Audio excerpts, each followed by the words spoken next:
Well, hello, friends, and welcome to From Busy to Rich, the podcast designed to inspire advisors to increase their profitability and quality of life for themselves and those they serve. Today with me is Wes Young, as always, and myself, Justin Lakin. Today we're going to be talking about an interesting topic. Wes brought this up, and he can give some more insight into it of kind of the genesis of the theme here. We found it really resonated with us and our team, and that's really looking at the constant dance that we have to do and navigate when it comes to risk. Because none of the things that we've done, especially none of the things that I know Wes can talk about that we've implemented as a team, were without a degree of risk, and they're varying degrees. And if we hadn't done them, we would have never achieved the level of business and success that we've had to this point.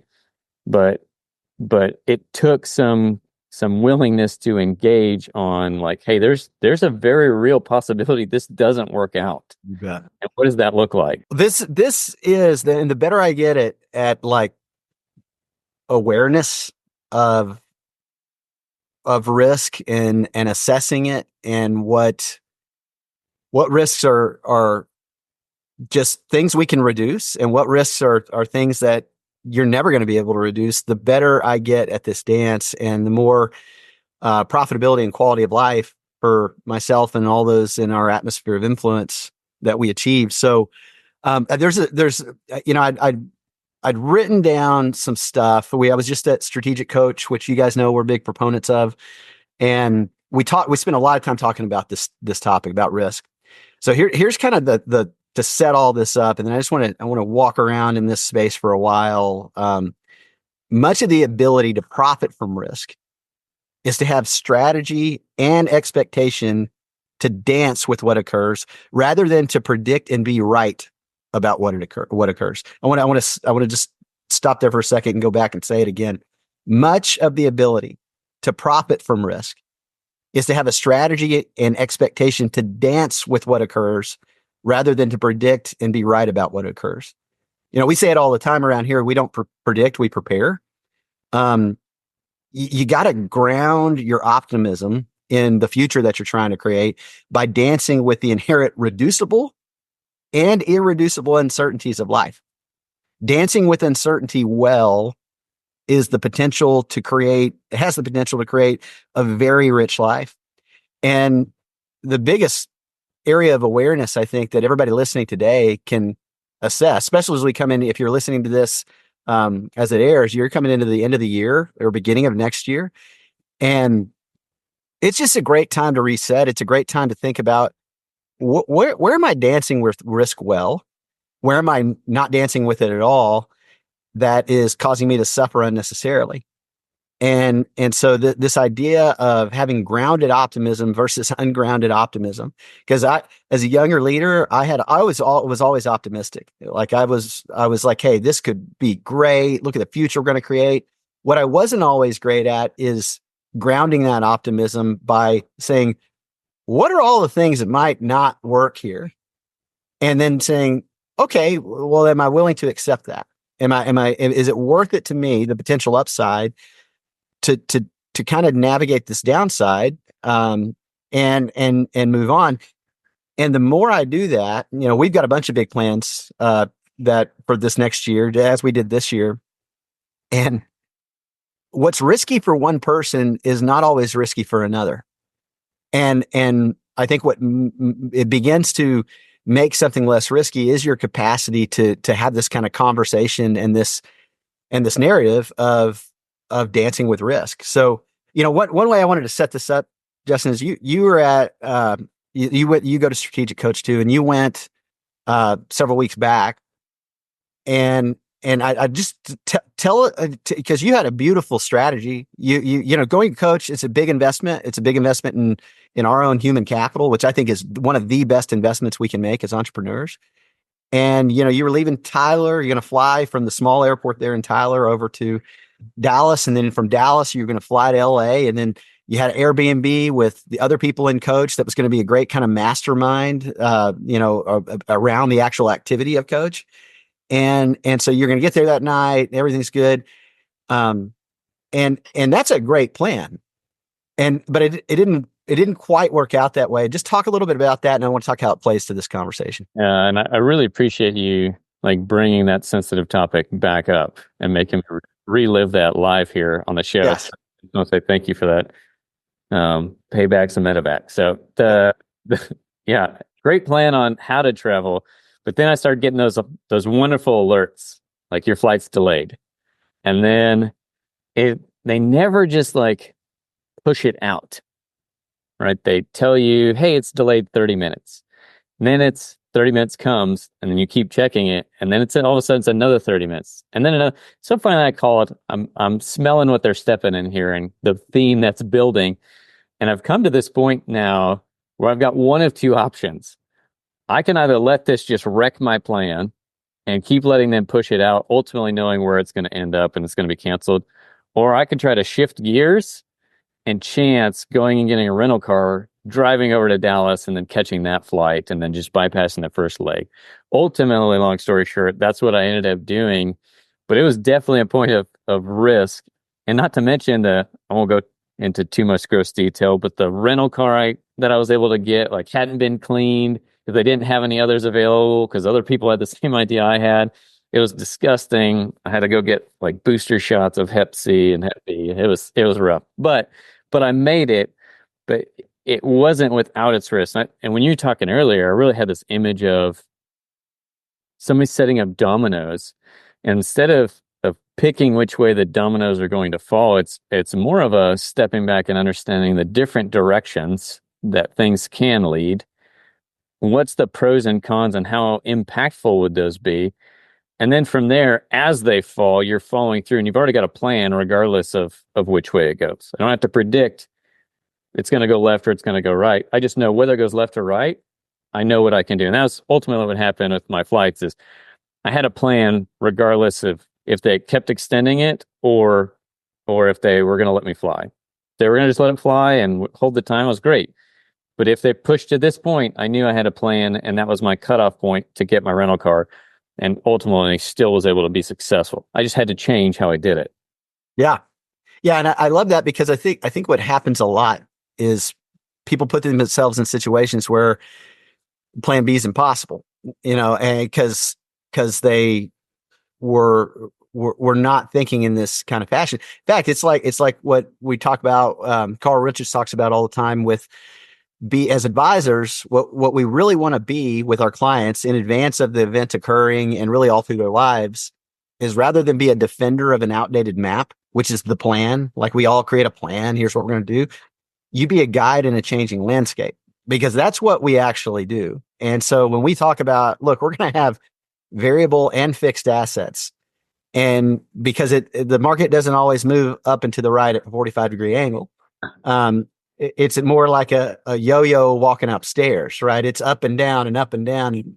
Now more up over a long enough period of time. But what we do is harness the power of the risk that markets will go down. In fact, I would say the certainty that there will be times that markets will go down and say, hey, look, when markets move down, we're going to take territory. We're going to push dollars in from the fixed. When markets go up, we're going to take profit and we're going to put it back down in the fixed because while we are certain markets will go up in the long term, as they always have 100% of the time, what is like the irreducible uncertainty is when it will have temporary downs and temporary ups. And so I was going to say, we get to serve as their long-term memory because they can have really short-term memory. So it's whether things are bad currently or good currently, that's what the focus is. And then we get to step in a long-term memory and say, all right, over time, what does that actually look like? What is that? Right. And are you positioned to capitalize on the irreducible uncertainty of timing of assets moving around? What's your strategy? What's your plan? Instead of being a predictor of outcomes, you're a preparer to take advantage of them. I want to, because this is something everyone listening should be able to resonate with, as our listeners are people running, financial planning practices. And if you just think about this, like when I say what's risky for one person is not for someone else. Coming into this business, so when you started in this business and I started in this business, I was super aware of what the probability of not making it was of all the people that came in, because the stats are terrible, right? I don't know. It depends on which one you read on which day, but it's like 13% a rate of people that will still be in the business today. My class wasn't even that good that I came in, and it was like we had a much higher fall off. Um, but for me, and I had people, I had my father-in-law. I love my father-in-law, and he told me, he said, "This is a bad idea." He said, "Look, you've got a good job, you make above average money, you like your job. This thing that you're doing, it just is not going to be, statistically, it's not that successful." And he wasn't wrong. Statistically, it wasn't that successful. I did have an above average income from the job I was at, and I liked it. But the future I wanted to create, the risk of not doing this, the risk of not giving my effort into this, in my heart, was so much greater. And when you grounded it, honestly, what was risky for most people was not risky for me, because I knew a couple things. I knew I had a market of people that I could go at my current capacity, my current capability, with a narrative that I had been taught to improve the quality of their lives by what we were doing. I also knew I had a pretty savage persistence to say, I'm going to do the things that have made the winners win, like the people be able to do. I will do that work, and I had a history of doing that, and so me moving that direction was grounded. It still didn't do away with the statistics, right? But the statistics, there is the portion of people that make up that 13%.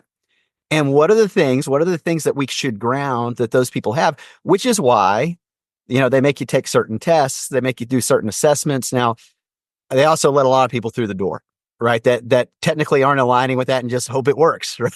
So, there's always, no matter what sport or industry, there are always outliers. That's right. You catch a few of those, that's great. Yeah, and I knew the upside of the outlier was so much greater. It created such a bigger potential for a greater future than if I didn't take that risk. Because there is a risk in not taking the risk. The risk is I don't have the kind of future that we are currently. I don't have the current present I have today. I don't know you. I don't have the team that we've surrounded ourselves with. We haven't impacted the clients that we've been and created the kind of rich life we've been capable of living. Which has been radically different for my family, all the families that are connected with the work we get to do.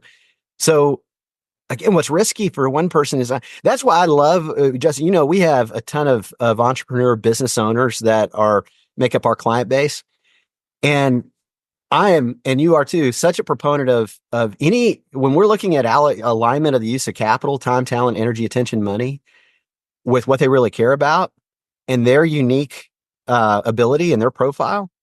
I'm such a proponent of let's bet on you, right? Now you don't, if we may, here's where I think we can get into another conversation.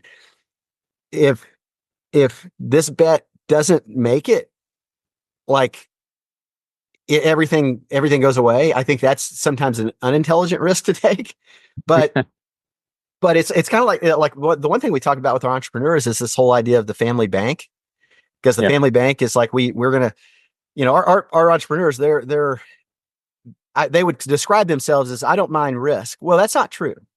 They don't mind certain types of risk, and I'm with them on that. Is that you look at the portfolio makeup of a lot of our entrepreneur clients, and the predominant amount of their assets through portions of their life is fixed. I mean, it's not invested in stocks, bonds, and mutual funds. And you would look at it and go, well, look at his risk profile. Well, but what's the goal of this money? Is that to continue to be able to invest in the growth of the business? Because in that case, I might not want to, just because they're 30 years old, I don't have them in a 70-30 portfolio. And what entrepreneurs often do too, and this is true of people, when we say you run out of time and money before you run out of all the ideas and opportunities that you could go pursue. They often, if they're not careful and don't have a standard in place, a guardrail to keep them from going over the edge, to manage that risk of liquidity, of saying, look, we're going to, no matter how much we make, we're always going to be socking away a certain portion of that, because that's going to be our family bank. That's going to be capable of diving into strategies. It's going to help us absorb those things that don't work, because I mean, that's the thing. They live right to the edge of their liquidity, right to the edge of their money, and that may work once, twice, four times. It's not going to work 100. So if you that is your strategy for life, you will have a major reset, and you can come back from it certainly, but it's unnecessary to risk everything. By everything, you have to start over every single time. Thoughts on that? No, I love that you bring up the point that, especially you talked about you're super optimistic, which isn't everybody, right? And not everybody should be that way. It's great that we have that difference in personality types and everything else. And even within our personal team, Oh yeah. I love that you bring up the point of it's not being naive of the risk. Like part of it is being, like you said, grounded optimism. It's looking at this could fail. What's the likelihood, and then B, what's the impact of that? Yeah. If this doesn't, whether it's investment, whether it's a new career change or hiring a new team member on your team, it's what is the probability? And in your case, right, you're talking about 90% of people roughly aren't here past 3 years in this industry.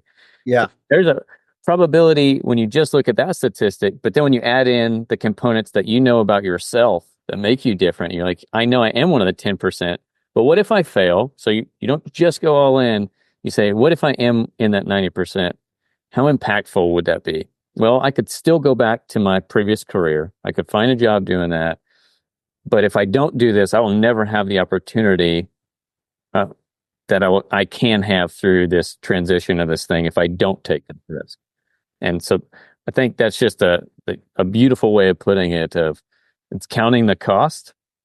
To your point, if it's something like it's going to destroy your family and everything else, if it doesn't work out, if it's not a life-threatening situation, it may not be worth the risk. Right.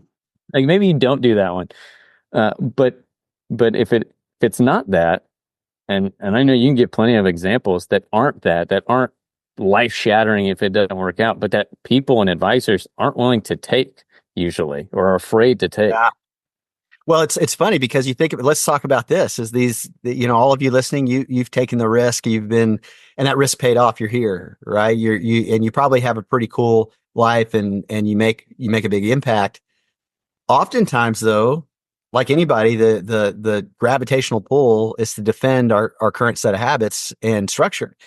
And so where we see, because we get the opportunity, over the years, thousands of advisors to get a front row seat to where they're at in their practice and the catalysts that will really propel them, not just like 2x, but 10x into the future, is hiring people. And it's like, well, I tried that. It was a terrible experience. Or man, I'm so, that's a big risk. If I do that and it doesn't work, let's ground that for a second. Because there are a ton of things you can do to make reduce the uncertainty in, will this hire actually be a 10x move, or will it be what I feel like is a waste of money? And so it's one is you can actually say, hey, what are the things that if I did more of would lead to better results if I didn't have to do other things? So that's going to be, like we always say, first hires is going to be a person that can process service work, paperwork, can make sure we don't do electronic paperwork these days. Make sure that the back end of the machine is moving, so that you can focus on putting more in. And the advisor's busy; they're working real hard, so they feel like that's good, and they've made it. But where most people haven't. But you can do the triple T tool that we talk about all the time, the time, talent, transformation tool, where you're assessing, hey, what lights me up and what adds the most value? That's my unique ability that Dan Sullivan talks about all the time. What is that? And then what is just inherently not, if I'm going to be the lead advisor in this organization, hiring somebody, but not just going and getting a body and plugging them in there, assessing, all right, well, if this person has zero experience in our industry, and it's right now just me, and they have zero work experience, and because they're getting like an intern, and I love interns. I think there's a time to use them. Your first hire should not be an intern. Mhm. and in my opinion, and because if you want it to be a 10x move, where their mind goes is, yeah, but man, I'm making enough money to support me, and if I hire them, that's less money that's supporting me. But they have to think of it like an investment to go. A couple things. One is you don't have to pay all their salary up front. You can pay that 1 month at a time, 2 weeks at a time, and if you have a good success matrix to say, hey, look, here's like the prerequisites. So you're like, you you don't want to hire, you don't want to recruit a high school football player to play at the professional level. And because it's going to take you years, even if that person's good, it'll take you years to develop that person into somebody that's going to really move the needle for your team. So it's kind of this deal of, am I doing that? Or am I trying, like, how cheaply can I get this done? That's never a great answer, so doing that, and then using things like the Colby, using the working genius. We love the working genius here, having them take grammar tests if that role requires it. I would fail it, Justin, and you would too, because I get your emails and you get mine. So Easy. yeah, but it's true, right? Is like, what am I? Is this? Do I have grounded optimism, believing if I hire this person, it's going to work because I've tested them, I've done the things I know. If somebody be successful in this role that's going to move the needle, they have certain things already. Or am I hoping? And I just going, man, this is going to work. I'm going to put somebody in, and maybe you get lucky. I've certainly been lucky before because I didn't always have this language or this thinking. But man, it is a needle mover. So what's risky it is not risky for me to hire somebody because our process is so thorough. And we get better at it all the time, and it takes a long time to work here. Every role, you talk to everybody, you take all these assessments, which is its own vetting process because some people aren't willing to do it. And then just looking at what people have done, in the background, like Justin, when you and I were talking about you coming on the team, you had, 5 years industry experience. You'd played a lot of roles already. You knew what you didn't want. You were very clear about that. And you knew what was like appealing to you. Your previous life, Special Forces Green Beret, which is not a high probability venture either. Most people don't make it through that. So I knew you had a savage persistence, and I also knew you had grounded optimism because of some of the things you'd done. And I also knew that plugged into the right system because we taking you through the Colby, we taking you through Working Genius. We didn't do a grammar test because I knew you'd be bad at it. But I didn't want that for this role anyway. So that was and yeah, it might not have worked. It did, because then we had systems to nurture it along the way. These are the things to think about is where am I taking ungrounded, risk that I'm suffering for unnecessarily? And honestly, we're going to just do a handful of more things to say, look, this is just ultimately not that we're, buying some advisor practices in a variety of different unique ways, which we'll have a whole podcast on at some point. But honestly, for us, it's just not that risky because we kind of know the how to make the stew, and it's like, if we do these things and we identify a specific type of practice that has these elements, there are like 12 levers we can pull and infrastructure we can add to radically rise the level of the sea for all of us. So thoughts around that? Yeah, and I just, as you're talking, for me, I'm a try to discern like specific points. So like, what are my quick takeaways from this? It's just really like, one, can I get where I want to go if I don't take this risk? And if the answer is no, well, then I have to find a way to move forward. So then it's about, well, what's the impact if it doesn't work out? And then if the answer is not catastrophic, barring like just a life or death situation, then it's okay, how do I reduce that impact? Like, is the probability lower, or can I lower the probability and lower the impact by doing a number of things? And again, if I can't get where I want to go without this, and it's not catastrophic if it fails, and there are clearly defined ways of like hiring somebody. Clearly other advisors have hired people. So like, it's doable. Yeah. And there are things and tools out there that can reduce your risk of a bad hire. Not to mention, like you said, I don't have to go all in on like a 5-year salary. Yeah. I just had a big pop from closing business. I've got, now 6 months of cash reserve. I can afford to give somebody a try, right? Let's go into it. Now that same decision isn't risky anymore. And Yeah. I think that framework applies to any of the situations, business and personal, whether you're asking somebody to marry you or you're looking at some business expansion or change. Yeah. And think about this. If you're a grounded pessimist, because there is grounded optimists and there's grounded pessimists out there, what is the risk of inaction? That's oftentimes the place you won't go. Like where I had the problem, and honestly, I learned this with my counselor. Big advocate of counseling. I think it helps you get out of your own head. And one of the things that she would constantly tell me is, Wes, your biggest problem is you don't spend. You know that there's risk there, and you need to dance with the dark side of the risk. She said, some people are wired. They live in the dark side. They like the lights are off all the time. And they're like, this is all the bad things that could happen. And before long, they're divorced, homeless, and bankrupt. And then she would always say, now when you dance with it, she goes, then you got to ask yourself, what's the likelihood of all that stuff actually occurring? And then all of a sudden, this big scary thing, it's not all that big and scary. It's like you turn on the lights, and it's like, oh, that's not bad. So fear is not something bad. You just can't let fear be the fuel for how you're navigating these things. And I think the more you can get comfortable, like really doing these, and depending on your wiring, how you're set up, like there are things. I